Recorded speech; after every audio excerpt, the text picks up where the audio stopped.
Missed an episode of your favorite podcast? Choose from over a decade of content in our archives, not just the latest episode. All free at GCNlive.com. This is your call to action. Get prepared, America. Economy, survival, energy, disasters. This is USAPrepares.com. Informative radio, educational radio. Interact now by emailing instructor@USAPrepares.com or text at 434-390-7953. Class, please take your seats. Now, your instructor, Vincent Finelli. Everyone all set? Cocked, locked. Here we go. Your dial set correctly to USA Prepares. Thank you for being in class with us today. We broadcast 2 hours a day, Monday through Friday, 9 a.m. through 11 a.m. Central Time. If you'd like to call in during those hours, 866-582-9933. If you'd like to listen 24 hours a day to the broadcast, 605-477-3249. I've got a quick announcement before we start today's class. I'm really busy here on the farm. I'm hardly taking any phone calls at all. All phone calls go to the answering machine.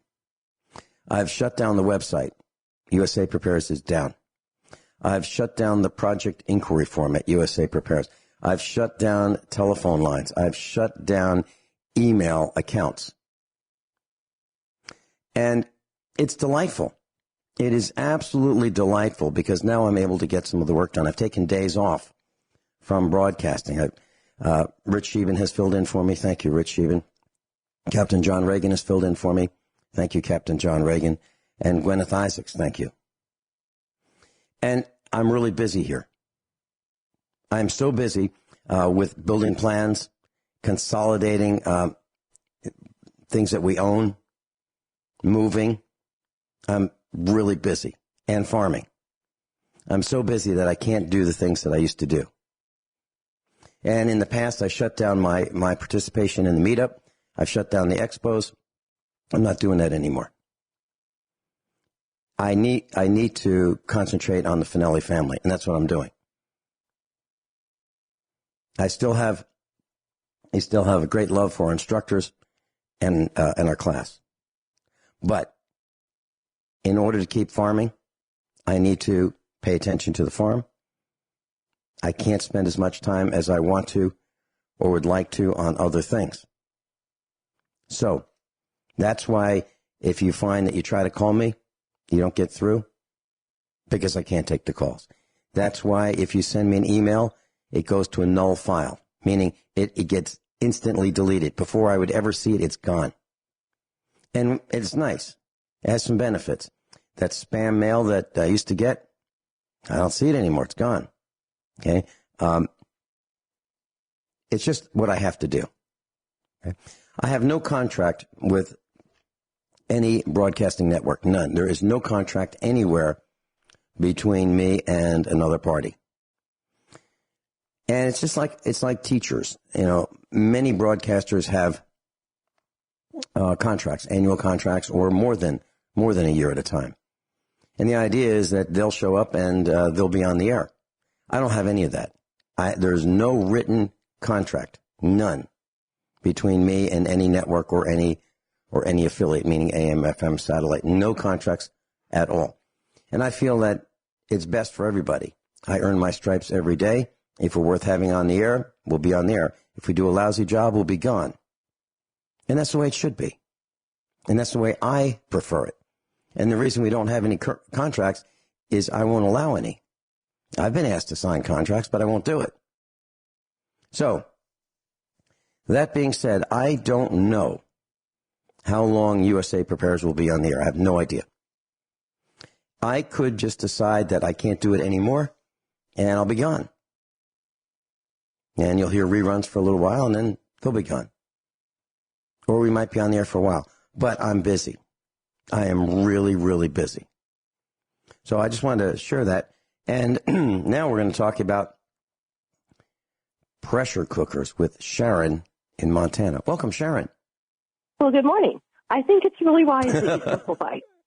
there's no sense adding a lot of stress when you don't have to, you know? Yeah. I'm really big on reducing stress when possible and making life simpler so you can enjoy it better. Yeah. Yeah. And if Sharon wants to call me, she can. If Kyle wants to call, you absolutely can. This has nothing to do with you or John Regan or Rich Scheben or, no, it's just that, well, you know what life is like, on the farm. It's 24/7. It's the growing season and we're preparing to move. So there's a lot involved in my life right now. As a matter of fact, it's not just me, it's the entire Finelli family.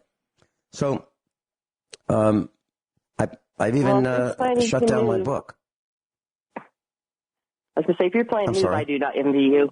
Moving is crazy. Well, it's more than that.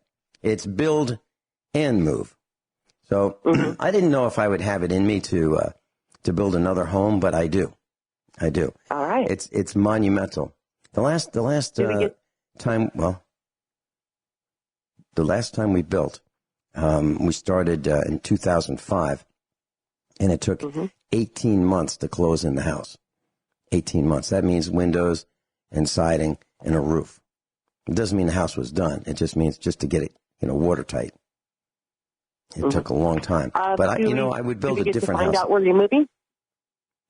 You might, but the over the air, all right. No, the close circle, sure, but the class, the listeners, no, I'm going to go underground.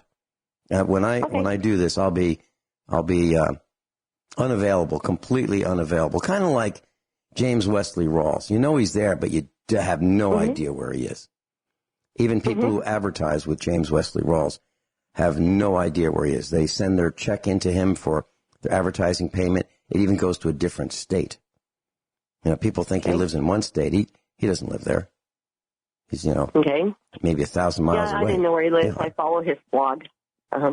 Yeah. Interesting story. I was on the phone with him one day, and I said, so, hey, Jim, I saw a picture of you on the internet. Hold it. Wait, what? Where? As well as, a different picture.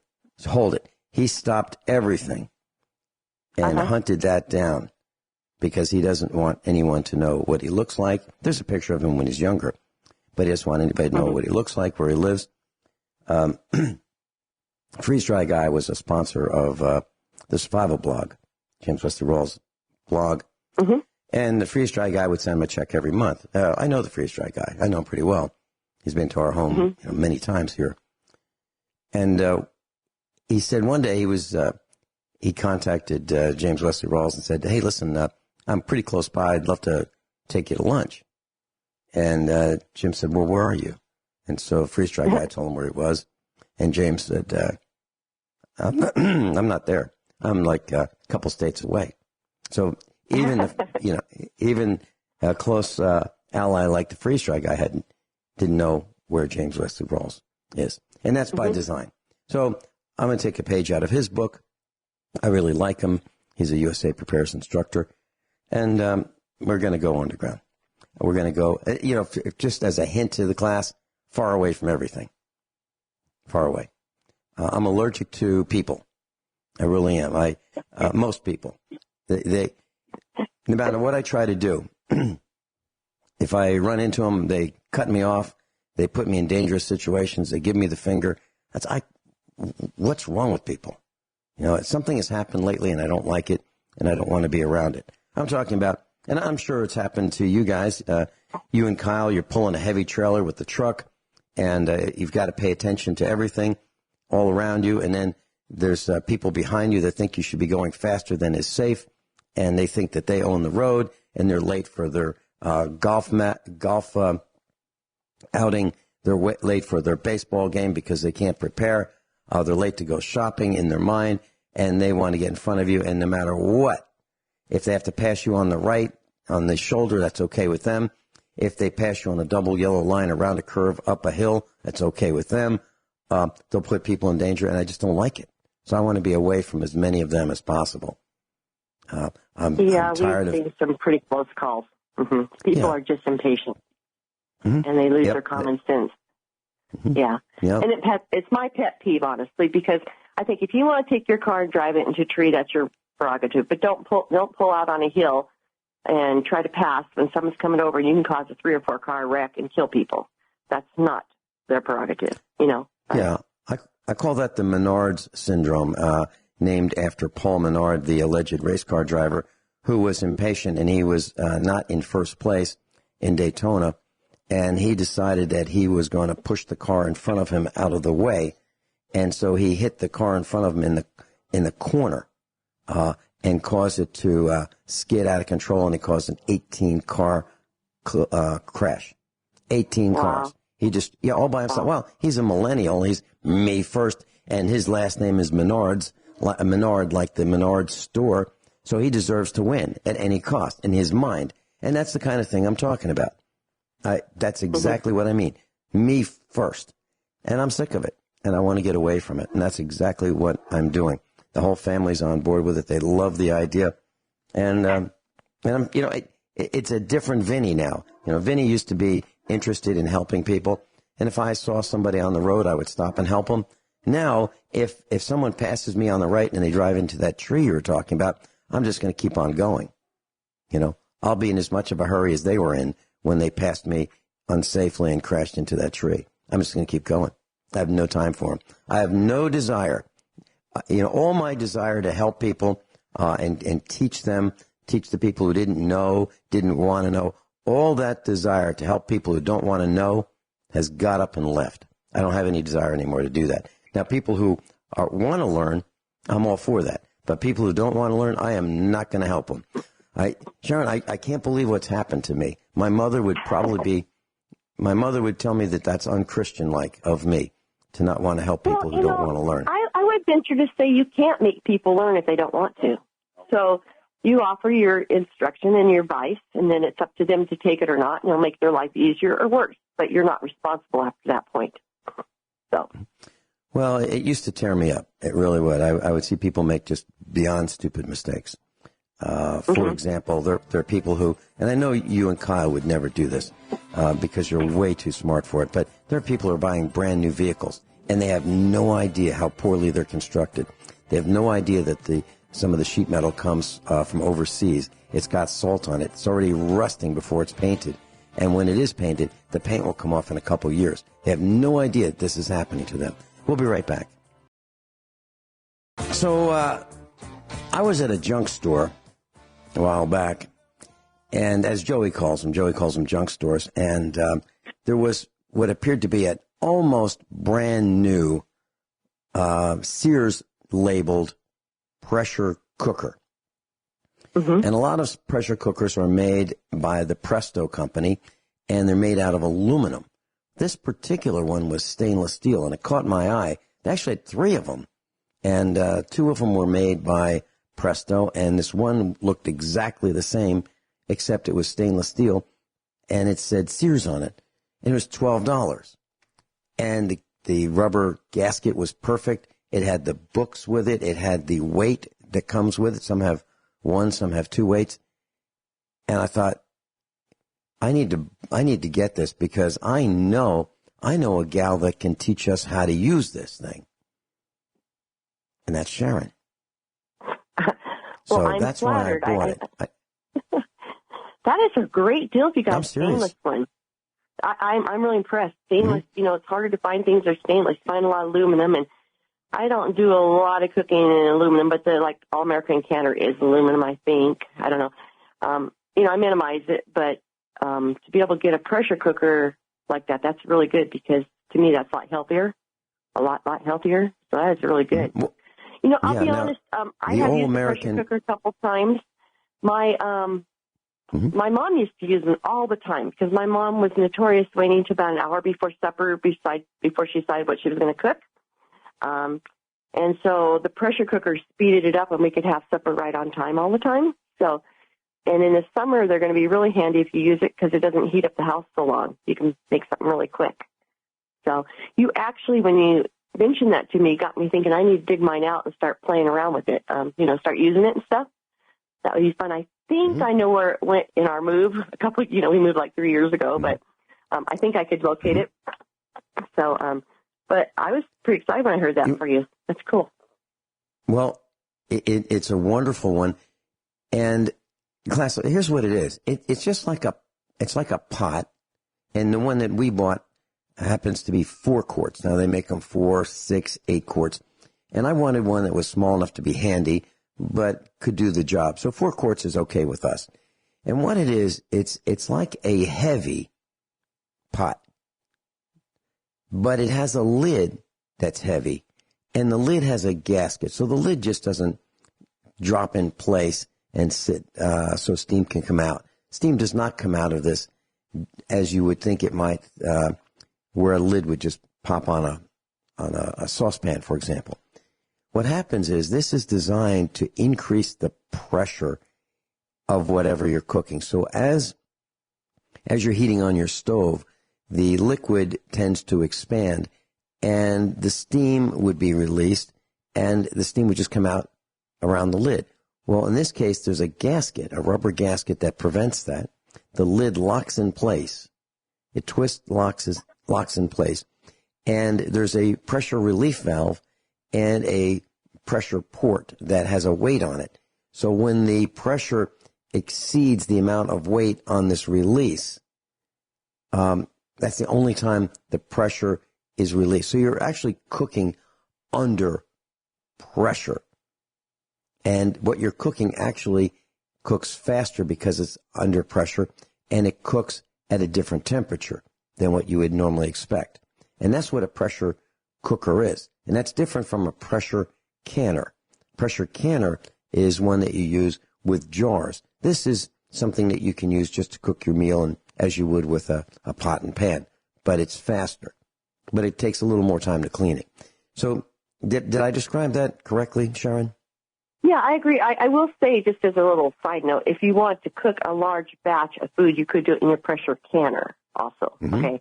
Yes. But it's not necessarily designed to do that. You cannot can in a pressure cooker. That's all the difference. But, yeah, it's really quick. What's funny is, the latest rave is the Instapot. Okay, you've probably heard about those.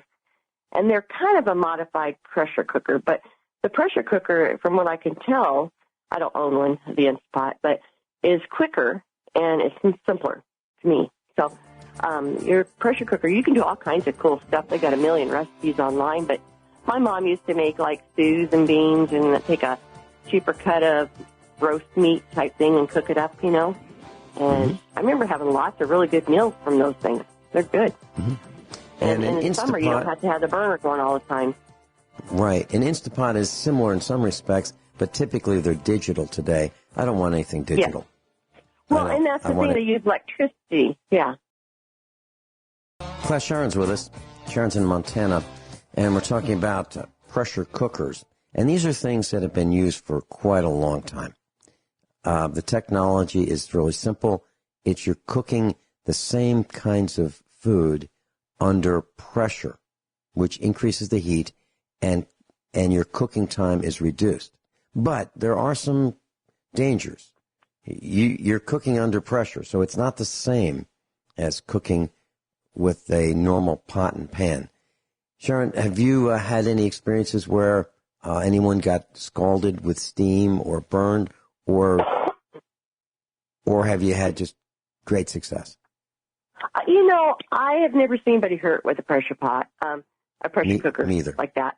I haven't. I did one time do some massive canning in a big pressure canner, and the little escape valve blew because something had plugged it. So after that, you always want to make sure that the little release vent is clean.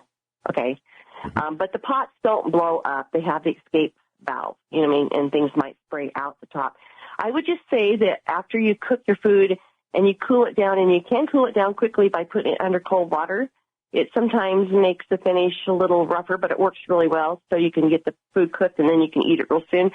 Just make sure when you open the lid that you open it so the steam's going to go away from you, not up into your face, because it will be really hot.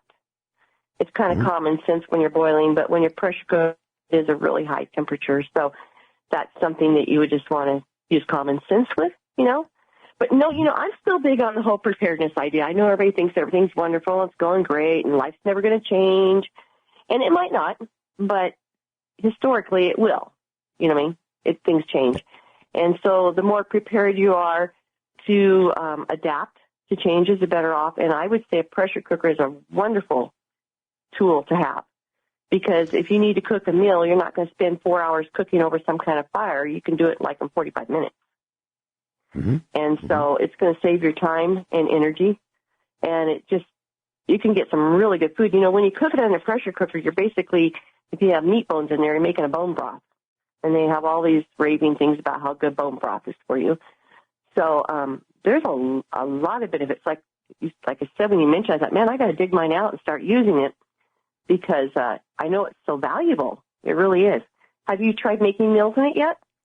I have not. I wanted to wait till this broadcast with you to see if you had any tips and tricks of the trade before I started. But I'm really impressed with the quality of it. And as I mentioned, it is stainless steel, and I couldn't believe it. And at $12, I don't know if you could find a new one for less than $100 today. I don't know. But you're not going to find anything quality, Vincent. It's all junk. Mm-hmm. I have. Well, I was looking for my cookware. I have Revere. I have that Revere where the cook stuff, and the new stuff is thinner and junkier. So I go to garage sales and stuff and buy the old pots because they're heavy duty and they're made so much better. Well, you're absolutely right. Revere. I believe that Revere. That was one of the things I have in my book that's on hold. That pots and pans. If you want the best value in pots and pans, it's Revereware. But there are only certain years that Revere made quality. And as new investors and companies bought Revere and they changed hands, I think the accountants got in there and said, you know what? We don't need to have so much copper on the bottom. We don't need to have so much stainless steel on the sides. So they lightened it and lightened it and lightened it to the point where we have, I bought a set of Revere. It was used. I bought it on eBay. And there's this one saucepan that if you put it down on the stove, it falls over by itself. If it doesn't have anything inside to hold it flat, it will fall over. Oh, dear. It is so, well, the handle is a heavier handle than many other pots, but the stainless steel and the copper has been removed so much that it won't sit without falling over. And I'm not exaggerating. It's junk. That is terrible. But if you took a picture of it and a picture of, without showing the bottom, which shows, you can tell when they were made by the bottom stamping on them, you would not be able to tell that this one is, one half the weight, literally. They look the same. Mm-hmm. So, and if you're going to buy Revere, class, here's what you do. You look on the inside and you look to see if it was overheated. You'll see discoloration, kind of a bluish hue to it. And look for pits in the stainless steel, so that there are little holes that have gone down to the layer of copper. If that's the case, you don't want it. Okay, so those are my tips on the old ones are a lot more solid, though. I mean, you can. I've had them for a long time, like ever since we got married. My parents even have them. I've actually charcoaled the bottom of one before because you forgot. And the old kind, you just soak a little bit and take a little bit of one of those scratcher pads with a little like a chore boy type ones, and it just scrapes right out. Nothing to it. It's like really easy to clean. The newest ones are pathetic. Things get stuck and they're stuck. So I don't keep any new stuff. Like I said, I go to garage sales and I pick up the older ones, and I have a lot of them. But they're a handy pot just on the side if you want to make your life easier, and they heat well with the copper. But you don't want the new stuff. I agree. But that's so sad that it would tip over just by setting it empty. It's not funny, but it's sort of funny that they could go that bad. You know what I mean? That they could digress that far. But, I'm kind of big on reducing stress, okay, as much as I can. There's stressful things in life you can't avoid. But, if you know that, then you don't buy the new stuff. You know what I mean? You can say they shouldn't, and you can get all upset about it, or you can just say, okay, now I know that. I'm going to avoid that. And when you were talking about teaching people, you could offer to teach people if they follow up and they want to. That's great. If not, then, it's kind of like it's not my problem then, okay? And I think you're really wise as you get older just to reduce down to what you really can do and enjoy life. you know. If you help people and they want to be helped, great. If they don't want to be helped, then, you know, they'll suffer, but it's not your problem. It really isn't. And so I think you're making good choices. Back to the pressure cooker, though, I'm really excited to hear what you end up doing with it. And actually, like I said, I've got to dig mine out because I like learning new things. And like I have cooked a few meals way back in it, but it kind of got buried. And I thought, man, you know, I should start pulling those out because it would make life so much simpler this summer. Because like you guys, we don't have a huge farm, but we're out there amending our garden and cutting more brush down because we have a burn period here. By the end of May, everything has to be burnt, or I won't be able to burn until late fall. And we have all this acreage that I'm clearing out underneath so that you can walk through and kind of reduce the fire hazard. And then I've got my husband doing all the chainsawing work and helping burn the piles and everything, but we're pretty busy too. And then I have a whole bunch of meat chicks, layer chicks, ducks, and all that stuff coming up too. So I understand that you know, I kind of get the idea a little bit how busy you are, but it does save time to have something like that. You can whip in, and if you've been working out all day, you can come in and within an hour have a really nice meal, and you don't even have to do much but prepare it, put it in a pot, let it cook while you're getting stuff done, you know? I love stuff like that. I'm looking at an image of an Instapot, and they all look like they're Chinese to me. They all look like they have digital displays, and they're so easy because you don't have to know much in order to use this compared to the simple pressure cooker that you have to actually know what you're doing. And I was thinking about this. If I just set this out at, let's say 50 feet, and I hit this new Instapot from China, and it doesn't matter which brand, they all look, you know, the same lack of quality, stainless steel skin around the outside. I think if I hit it with a BB gun, it would put dents in it at 50 feet. Whereas if I hit the pressure cooker that I have for $12, you wouldn't be able to find a dent in it by hitting it with a BB. The difference is Chinese junk compared to good old-fashioned American quality. And the Revere pots that we bought and that I'm still using came from my mother and my wife's mother from the 1960s. 60 years old. They're 60 years old. And these are the kind of things that, you know, millennials, if they inherited them, they'd say, oh, look at this old thing. Look how old-fashioned it is. They would throw them away because they look old-fashioned. But we don't make anything like that anymore. No, they don't. They really don't. And, you know, it just is what it is. But if you keep your eyes open, and mostly you'll find them at garage sales. Sometimes you can find them at thrift stores. You know, just kind of keep your eyes open. Or even older people. I'll tell you, there's a lot of older people who are downsizing because they're moving into those little, you know, like little apartments for older senior apartment type things, which is fine because at some point, if you don't have family to help you, that might be something you need to do.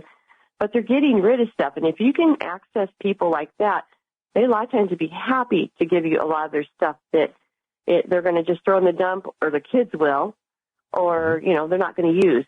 And there's so much stuff out there. You wouldn't have to pay a fortune. You just kind of connect with people, be friendly, and find out if they've got stuff they're getting rid of, or if they have an old pressure cooker, or if they have the Revere pot, you know. I don't know. There's lots of resources that are going to end up in the dump if people aren't careful. So, quick note on Revereware. I do a lot of dishes around the house. It's one of the things that I do. I don't sit idle for a second. And if I see some pots and pans in the sink to wash, I'll wash them immediately. And what I think the best way to handle that is, as soon as you're done using it, wash it like right then and there. It's easier. It takes less effort, less water, less elbow grease, less everything, and it comes cleaner. And I do not put Revereware in the dishwasher. I don't, because it's rough on the handles.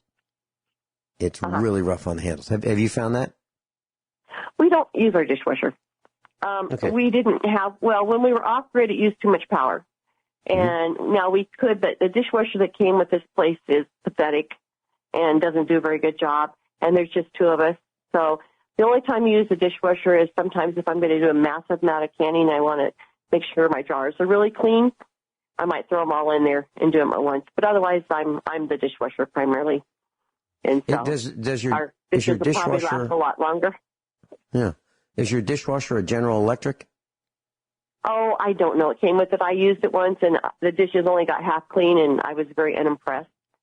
Yeah. So, like I said, well, I have used it, sometimes use it to sterilize or clean jars really well before I do it, but not usually. I just think I do a better job. The reason I asked if it was General Electric is we had a General Electric, and it was awful as well. It would whir and churn and use water and energy and detergent, but the one thing it did not do very well was clean the dishes. We replaced it with a used one that I got, a Kenmore, made by Whirlpool. Okay. Absolutely awesome.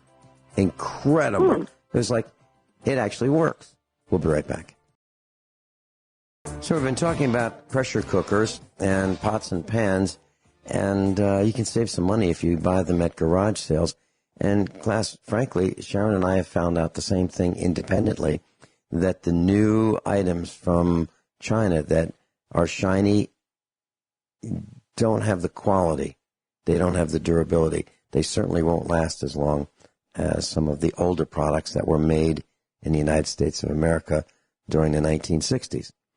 So, Sharon, can we talk very quickly about making fruit leather? Oh, yeah, sure, if you want. Yeah. Like I said before, I have a Excalibur, and then I actually bought the little sheets. I don't know what they're made out of. They are like non-stick little sheets. Mm-hmm. And you just basically, fruit leather's like so simple. You just take fruit, puree it. You can add a little sugar if you want to cut. Depends on your taste. When our children are home, if it was just pure fruit, they didn't think it was quite sweet enough, so I just add a little bit of sugar to it, and then they would eat it. But on my Excalibur, it takes about 3 pieces of fruit to make 1 tray. So if you eat, I actually think I cut it in half. I don't know. You have 2 or 3 pieces of fruit, real fruit, in a fruit leather roll. And anyway, just spread it out, let it dry, and then you can roll it up. I put on a piece of plastic and roll it up. I cut mine in half because that would make a really big roll otherwise. But those things, I'll tell you, they'll store 5, 6, 7 years because you've got them wrapped up in, like, plastic. And if you just stick them, like, in a tall jar or something, I pulled some out that were, like, 8 years old, and they were still good. And I didn't do anything special to preserve them, you know. And so if you want, and I guess I tell you something funny. We had friends that I gave them to. She had a bunch of kids, and she had to go up north of where we live, and they got stuck along the side of the road, and it was kind of late fall.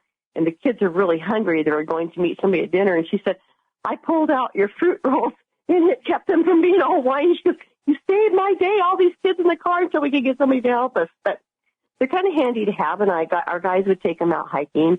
And for me, I tried to have our kids eat fairly healthy. I'm not saying we were obsessive about it, but I preferred them to eat homemade fruit rolls that I knew the fruit that I put in it was good and have very minimal sugar, as opposed to the ones you buy in the store that probably have some fruit in them, but who knows what else is in it, you know?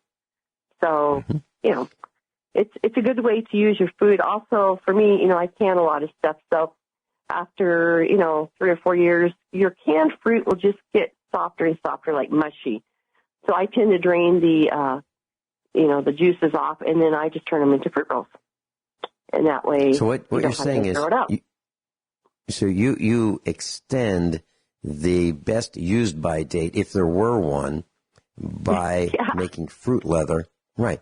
So now, how about for those of us who buy, let's say, a case of canned fruit, and we look at it and it says best used by, and we're now a little bit past that. We're 6 months past that. It's still good. But if we want to make sure that we don't throw it away, we can puree it, open those cans, make sure that it hasn't gone bad, puree it, and put it in an Excalibur or one of the other brands of dehydrators. But you have to have one of those plastic trays, liners, so that the puree doesn't fall through the screen. Well, if you don't have the liner, you can put plastic wrap on it. Just you can make a layer of plastic wrap. I tried making fruit rolls with my solar dehydrator, which I hung off to the side of our wood stove, and it only had the regular tray, so I just put plastic wrap over it, and then I put the fruit roll on, the mixture on top.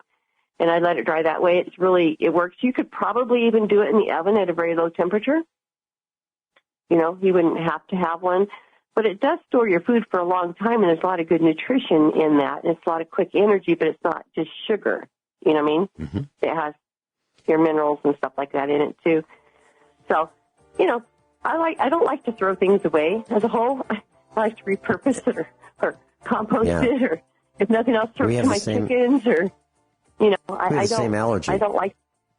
Yeah, I don't like to waste. We have the same allergy. I don't allergy. like to be skimpy. Okay, I have a real aversion to being chintzy and skimpy, okay? But I also don't like to waste. Yeah, well, the same allergy we have is we don't like wasting anything. Sharon, thank you so much for being with us today. I really appreciate you spending your time with our class. You open a lot of eyes, and you're stirring a lot of thoughts about garage sales. I really appreciate it. Again, thank you, Sharon. All right, take care. Bye-bye. Everyone all set? Hour number 2 of USA Prepares. I'm delighted to be broadcasting with Stan Deyo this hour. And Stan Deyo's website is standeyo.com, STANDEYO.com. Welcome, Stan. Good to be here. It's been a while, hasn't it, Vince?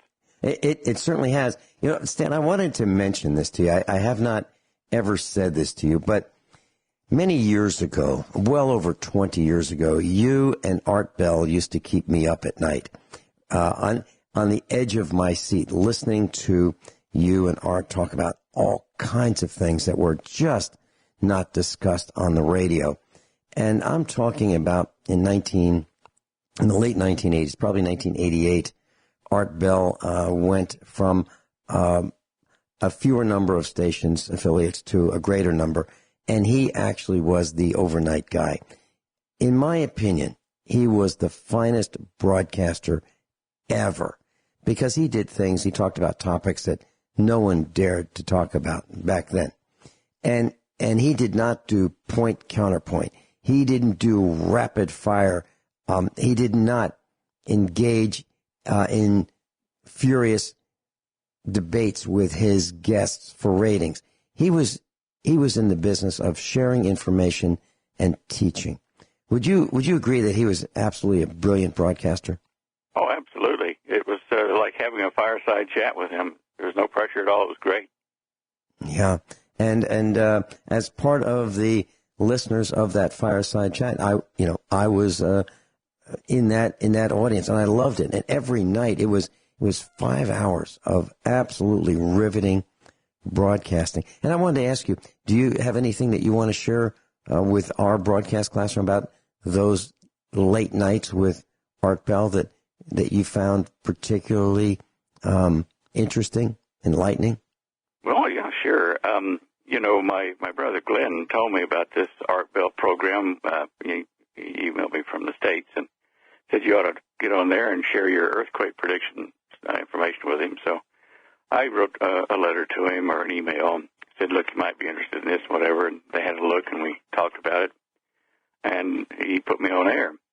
Now, every day thereafter, of course, I was to post a earthquake forecast on my webpage to share with his listeners, and at one time in the afternoon, after we'd been doing the show together for probably a year or so, maybe 2, he called me in Australia afternoon, which is nighttime for you guys here, but he was saying, well, what do you see on the earthquakes today? And so while we were on air, I ran a quick scan. I said, well, it looks like we can expect one off the coast of Japan, maybe a 5, 6, something like that. So we went on talking for about another 10 minutes, and all of a sudden the producer breaks in and says, guys, a 5.2 hit off the coast of Japan just now. From then on, it was on for one and all. I was getting probably 85-90% accuracy, and his listeners certainly hit our website a lot. And one of those listeners, by the way, was Holly, who's my wife now, but she was just average person up here in Colorado Springs, or north there in Loveland, I think it was. And she wrote me an email about how the earthquake prediction worked and how did it apply, to Colorado and her neighborhood, obviously. And so I pointed her to the USGS and thought that was the end of it. I might have said something clever, I'm not sure, but I had about 300 she wrote back and asked me another detailed question about it, and so I took longer to explain it, and might have made a flippant remark or something, kind of, in fun. Anyway, she wrote back with a little bit of flippant herself and said, blah, blah, blah. And we started talking, and after, many months of that, probably we wrote the equivalent of 2 full-length novels between each other in emails. So I was introduced to my wife by Art Bell indirectly, and so I do remember those days even more fondly than just the fun that Art and I had on various topics. Yes, and I've spoken with your wife on the phone, Holly Deyo, and I have her book, Dare to Prepare, and it is absolutely the finest preparation book out there. It's as good as it gets. It is truly, truly outstanding. So, class, if you're interested, you can go to the website, standeyo.com, and you can find the book, Dare to Prepare. Now, this is not a commercial. This is an endorsement. I have the book, and it is, the current edition, the 2018 edition, is 632 pages. Stan, would you say that I've exaggerated in any way? No. As I recall, there might be maybe 69 or 70 chapters covering everything from, the beginning of time, I think, till now as far as prep, for various world disasters and local disasters and wars. And, it's being used by first responder schools. I mean, it's that good. Mm-hmm. It is. It is that good. Yeah. It's large, it's thick, and it's complete.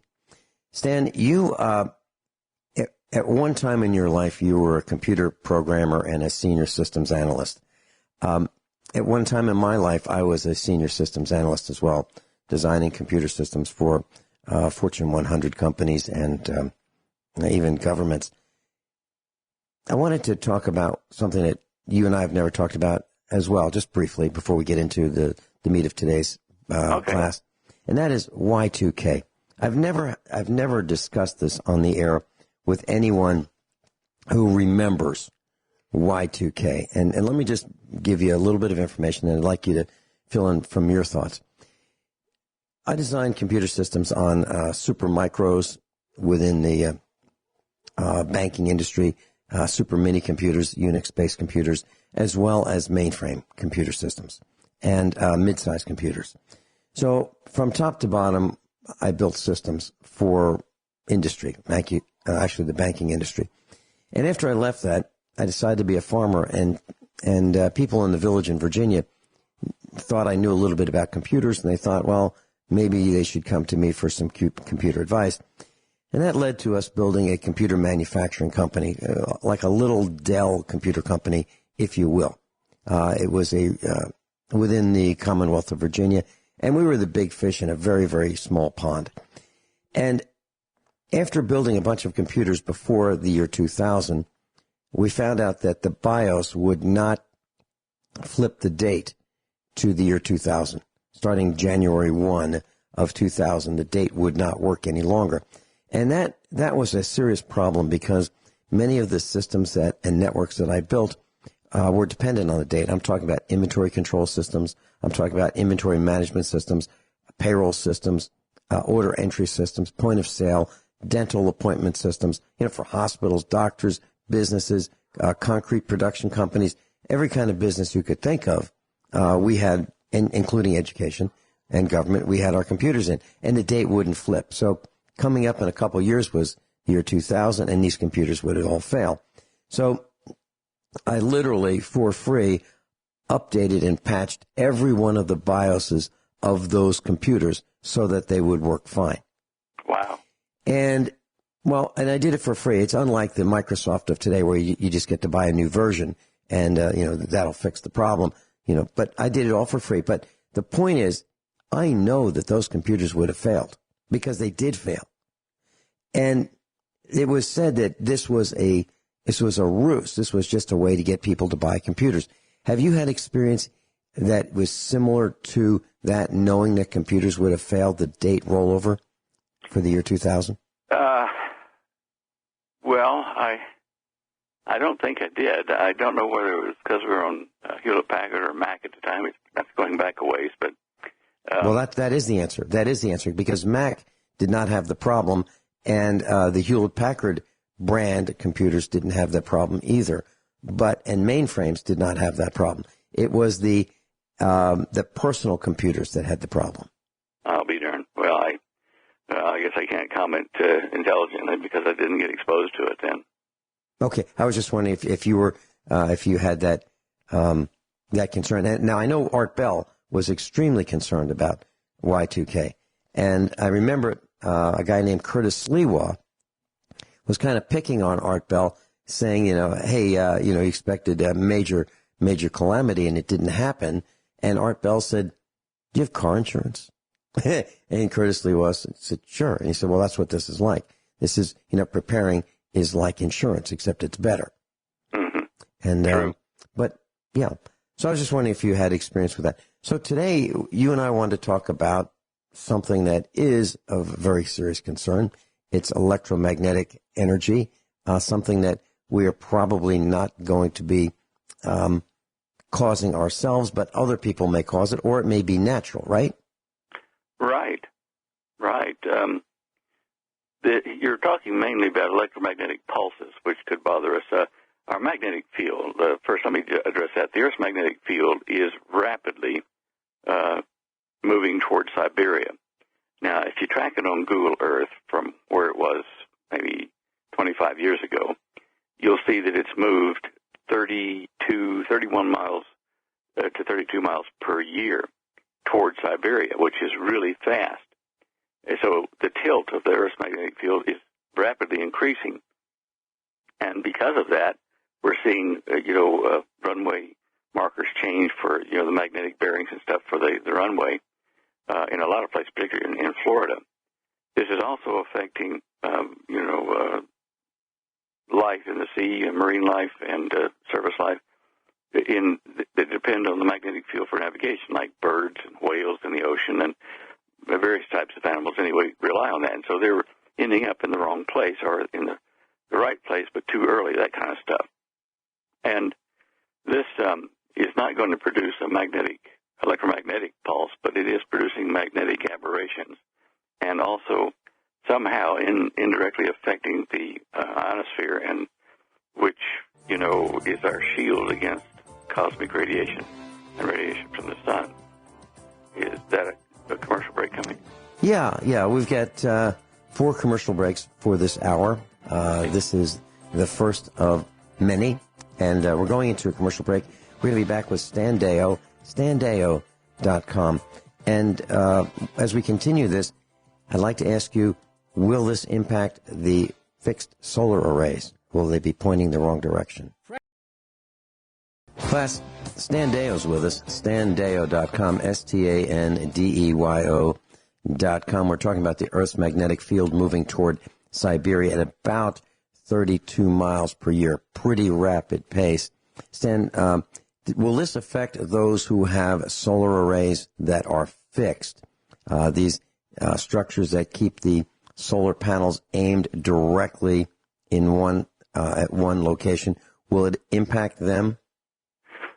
It won't until the crust of the Earth moves. The magnetic field inside the planet is one thing, but the crust is fairly stable at the moment. So it's a magnetic polar reversal we're looking at versus a physical polar reversal of the crust of the Earth. So your tracking of the sun will be fine unless the crust starts to move later. I don't know whether that happens during the 0 point change in of the magnetic poles where it flips upside down, and it may add some drag to the crust and move it slightly. If it does that, then it will make an effect on the solar arrays that are collecting sunlight. Okay. Very well said. Thank you. Okay, so let's continue about the concern about the Earth's magnetic field.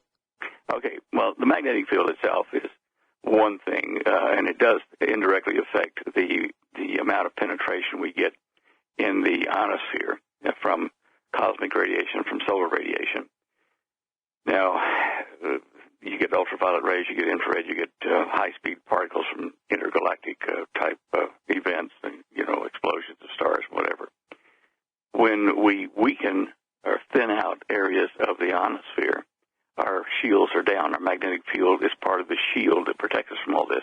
When it goes down to zero, it's like in Star Trek, where our shields are down and the enemy's bombarding us with weapons, and that happens to be radiation in the bandwidth I was talking about. That's going to be rather game-changing for people living on the surface of the Earth, because you're going to have to stay inside or go underground to shield your eyes and your body from the extra UV. Now, this is already happening in one respect down in the Philippines and in Vietnam and in the northwestern part of the Persian Gulf. In the last month and a half, they have had ultraviolet radiations off the scale. The scale went to 12, and they were getting 14s. So people were getting sick, sunburned, because they couldn't stay out very long at that intense radiation, and nausea and, disorientation. All those things were happening in those zones where it was high like that. And that's near the equator, but we're talking about something that may be almost widespread, north and southern hemisphere. If that does happen at the switchover point of the magnetic field, then it's going to be stay inside day, and it's going to hit our economy, because a lot of outside jobs are just going to have to not happen. Now that's the magnetic field. Now, the electromagnetic pulse that they talk about in the newspaper of late is a whole different kettle of fish. With North Korea, waving the flag, we're going to bomb USA with nuclear bombs, et cetera, and we're going to hit you with a electromagnetic pulse bomb. And it's like an atom bomb, except it doesn't go off near the surface. It's 250 miles or so high, and when it blows up, it releases an intense magnetic pulse in less than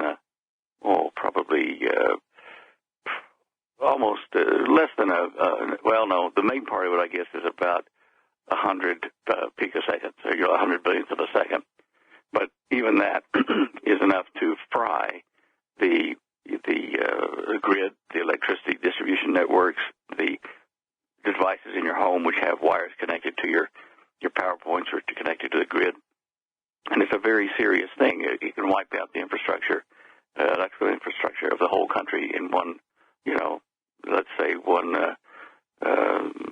about 400 millionths of a second. So we've seen how rapidly that happens, and we've been able to develop technology, my partner and I, where you can shut off this huge surge of electrons and electromagnetic pulse. You can shut it off at your house so that the stuff down the grid that comes in, that 100,000 amps at 16, 17,000 volts, that's not going to get into your house. Our device stops that and puts it straight into the ground. And it also protects inside your house. All the wires and stuff that would normally be hit by that pulse, as the voltage starts to rise, it's shoved into the ground by our device. And we'll talk about the sun and its effect when we get through this commercial break. Very good. Stan Deyo's with us. StanDeyo.com. We'll be right back. Stan Deyo's with us, StanDeyo.com, and we're talking about absorbing electromagnetic energy from a nuclear blast 250 miles above the Earth's surface. And we're talking about the sun and its impact on us, potentially, with an electromagnetic pulse. Stan, please continue. Well, okay, Vince, there are two sources of electromagnetic pulse. There's the man-made nuclear pulse, and then there's the solar EMP pulse. Now, they are different in this respect. The man-made pulses occur within, 100 to 200 picoseconds, and you're done. But reasonably done. A few minutes after that, there's some ringing effects in the atmosphere and the electric field, but it's a short-term event compared to the solar EMP. Now, in the 1859 Carrington event, where the sun shot a CME straight at us, and we only had electricity on telegraph poles, that burst lasted several hours, not in billionths of a second, and that was so widespread across the United States and even reaching over to England that telegraph operators burned their hands as the arc came out of the telegraph key. So it was a nuisance then, not fatal as far as I know,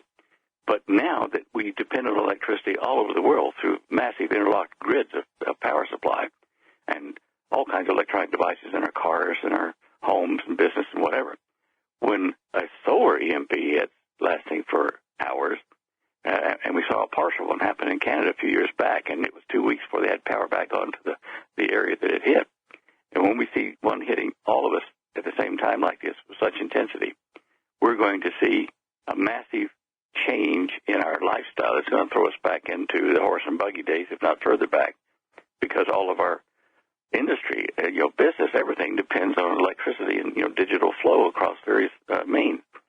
So the solar one is the real worry. And you'd think, the solar may come every few hundred years or something that bad, and not to worry about it. But the U.S. Air Force, I've talked to the people who monitor the sun for the U.S. Air Force down in Australia and here, and they are really concerned about this being like an almost life-extinguishing event because of what it will do to the community. And within 30 days, they reckon if we get hit by a solar one, then it would be like 90% of the population would be dead in America, and bigger numbers like that across the planet as well. You need to be able to have a device that will operate quickly for the nuclear ones, but also extend its operation for the solar one. You need a device that doesn't melt or blow up after it gets hit by an EMP. And now my partner Tim and I were working on another project where we needed to insulate an antenna from high voltage because it was going to make high voltage out the back here. So he went back and started rummaging around and found his notes and things on making a device to shunt or protect from a solar and a nuclear EMP. And we talked about it. He prototyped it up, and we filed the joint patent. And we told people about it because it would block not only the sun but the nuke EMP. It would stop it right at your power box, the breaker box. It would not let that huge surge of electricity that's going to go over the power grid even get into your house. It'll take it and throw it straight into the ground. And at the same time, it works on the wires in your house are like antennas too, but they're short. It takes all the increased voltage there and throws it into the ground at the same time. And we've had this thing tested by the Keystone Compliance Group, who do nuclear EMP testing for the government, the Department of Defense. We've run numerous tests and paid through the nose about $40,000 worth, but we have amazed them with how it works. It's so fast, in less than half of a billionth of a second, it detects problems, voltage rises, and protects stuff. And they've never seen it, do this. They've never seen anybody with something like this. I guess people just didn't care about it. But anyway, the data that we got back from the test and things, plus some sample models, were taken by a friend of ours in Kansas to Washington, D.C., to the guy that wrote the executive order for President Trump so that he could have that information at his beck and call there about we need to prepare for EMP pulses across the nation. So already we've affected political policy there by inventing this and sharing it with, Department of Defense and other people. And power co-ops around, various counties have them.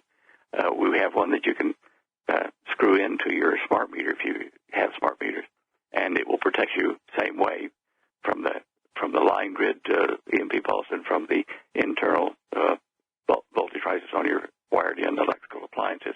Now, it won't protect anything in your house that's not plugged in to the wall. You have to use that Faraday bag or something for that, but anything that's plugged into the wall where its extra voltage can be shunted into the breaker box will be protected, and this is amazing. We've even made one for cars now because they're going to be suspect, and one major car manufacturer is already having Tim design a dual voltage system for their cars to protect their cars as well. And they'll install those at the factory. So this is important, and it's urgent because the sun is not behaving. And the Air Force is more concerned about the solar EMP than it is about a Korean or, Middle Eastern EMP thing or a Russian one or whatever, because there are ways that we can mitigate those short-term things and even stop the bomb from going off, intercept it beforehand, and protect. A lot of the things that people see up in the sky and call it chemtrails. These last for hours and come down and form clouds. Those are usually, as far as I know, they are set to protect from increased illumination from the sun, but also and mainly to protect from EMP attacks, because those clouds are not just water clouds. They are, from the contrails, they are ionized metal, and the ionized metal forms a curtain so that when an EMP shoots its electrons, its negative ones, down toward us, it hits this positive ion chemtrail layer and gets neutralized. Little sparklies happen up there and little miniature lightning flashes, but it's neutralized. And, so it's not as evil as people think, that they're trying to kill us all off, but a lot of this has been to protect us from events from the sun particularly, because we've known about the nuclear EMPs for probably 50 years, but nobody bothered protecting about them because they didn't think it would happen. Even though we know it can happen now, the major worry for the Air Force is the solar one, because that will hit the whole darn planet and the world will be turned upside down. And there's a clear and present danger from that. We're watching the sun right now. I think, May the 15th or 16th, I think it is. We're expecting a coronal hole that was very active 14 days ago. It's now coming around the faces again. And the sun is supposed to be quiet. This is its low sunspot period. But it opens up these coronal holes that blast out huge amounts of particles at us. And it's like a CME. And I suppose it could produce a CME as well. So if the sun is unstable and changing for some reason, we can expect that to happen sooner than the average or stats tell us. Putting all that together, we need EMP shielding for our homes. We need it for our businesses. We need it for the government and its facilities. And we need so many of them that, you'd have to get several large corporations making them day and night, yet rapidly, to protect the whole country. So it's a small number of people and businesses right now that are protected, because we haven't been able to make enough to meet the demand. It's a serious problem. So, Stan, you mentioned electric. You mentioned cars. Now, your device for cars, is that internal combustion engines, or is that electric cars, or both? Both. The electric cars, if they're using electric power somewhere, like a solar converter to charge them up when they're at home, you need to protect the solar panel with one of these units, and we've got those. And we just have to know the voltage of your at your controller combiner box there from your solar array. There are the gasoline cars, yeah, no question, and some of the modern cars, which are electric or hybrid, need to have a dual voltage device, which Tim has designed, and we're running tests on that, I think, in the next 3 or 4 weeks over at the testing facility.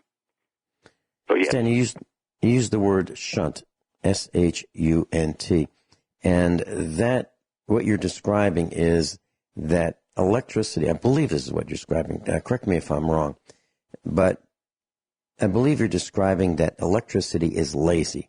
It wants to take the shortest, most direct, quickest path to ground.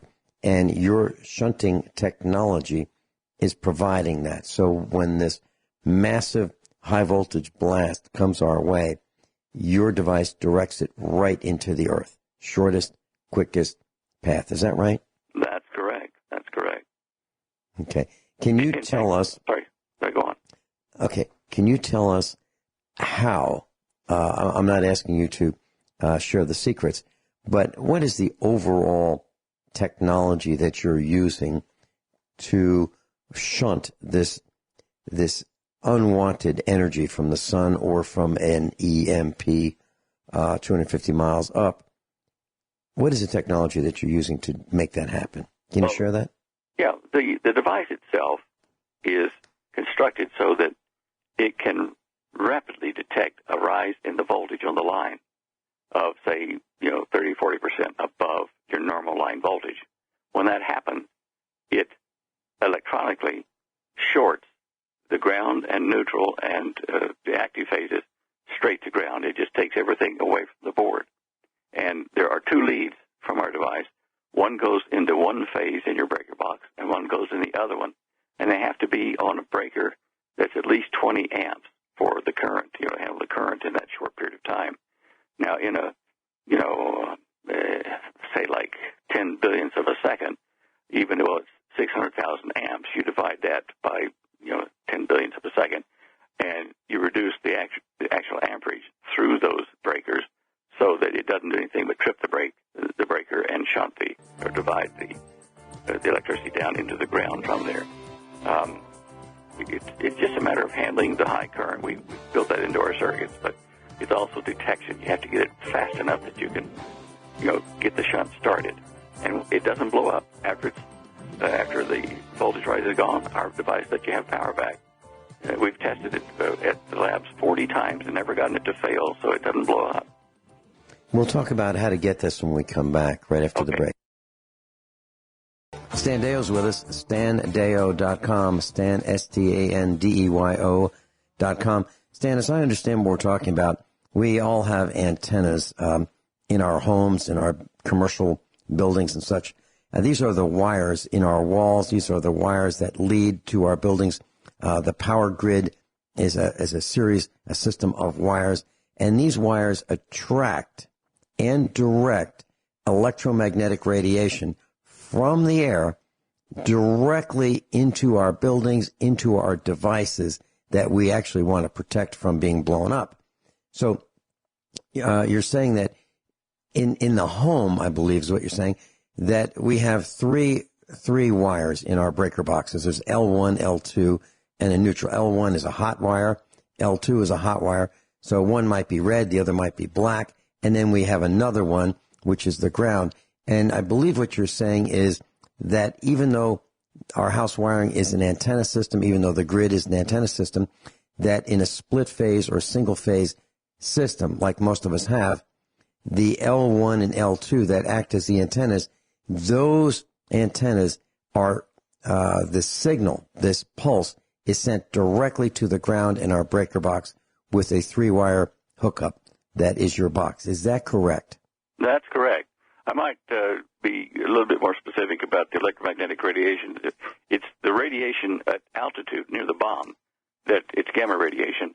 It causes a cascade shower of electrons to come down at high speed, and that's what shorts out everything. It's an electron shower, like a lightning bolt, except it's spread over a large area. And to give you an idea, a square meter, a little bit bigger than a square yard in your home, there would be electrons flowing down through that at 50,000 volts value from the normal nuke EMP. Solar one might get up to 90, but we've had it tested for all those anyway. So it's the electron shower that you got to worry about. Sorry, what was your other part of your question there? I was supposed to answer. No, that's great, and that explains a lot. This is like getting shocked by a spark plug at 20,000 volts, but much worse. So, Stan, if we're interested in learning more about this, what do we do? Well, or buying one? Well, read about it first. Go over to our website at myempshield.com, or I think we've changed it over now. Then, just go to EMPshield.com. We had to wait for a while to buy that domain name. Somebody else had it, but it's EMPshield.com. And once you get there, you'll see up at the top, you can shop for various kinds of models, but you can scroll on down the page and see the different military tests that we've run on it and what the different devices look like. And you'll see a link to our library, and that's where you want to go to, is our library, which tells you it's downloadable. It's all about the EMP threat, the different standards that the Defense Department has and various other agencies. And it's something you can just teach a school on, talking about students and instructors. It's perfect for this. Tells you what the problem is, and then we tell you how we address it.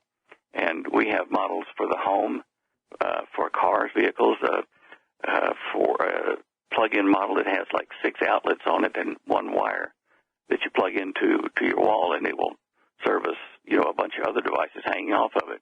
So in your house, if you have all the phases connected, and you want to, say, go to bed at night or whenever and plug in things that you don't normally plug in, this is an extension box with 6 plugs in it, 6 holes, receivers, and you can plug your seldom used devices into that in the back room or something, and it's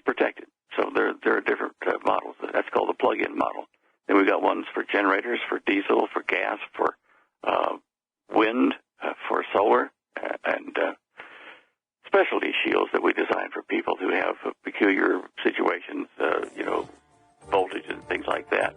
So go there and see about it, and then read the news that we have there, and you can read a bit about Tim and me and Pete and how we formed the company on there as well. You will be surprised when you see all the people that we talk to. That's fabulous. So standeyo.com is one website, EMP Shield, EMPSHIELD.com, and then click on Learn More, and then you can click on the EMP Library, and that'll take you exactly where Stan Deyo was recommending that you go to learn more about it. Stan Deyo, thanks so much for being with us and spending your time teaching class today. Hey, it has been. Thank you, Vince. Appreciate it. Hey, thank you so much.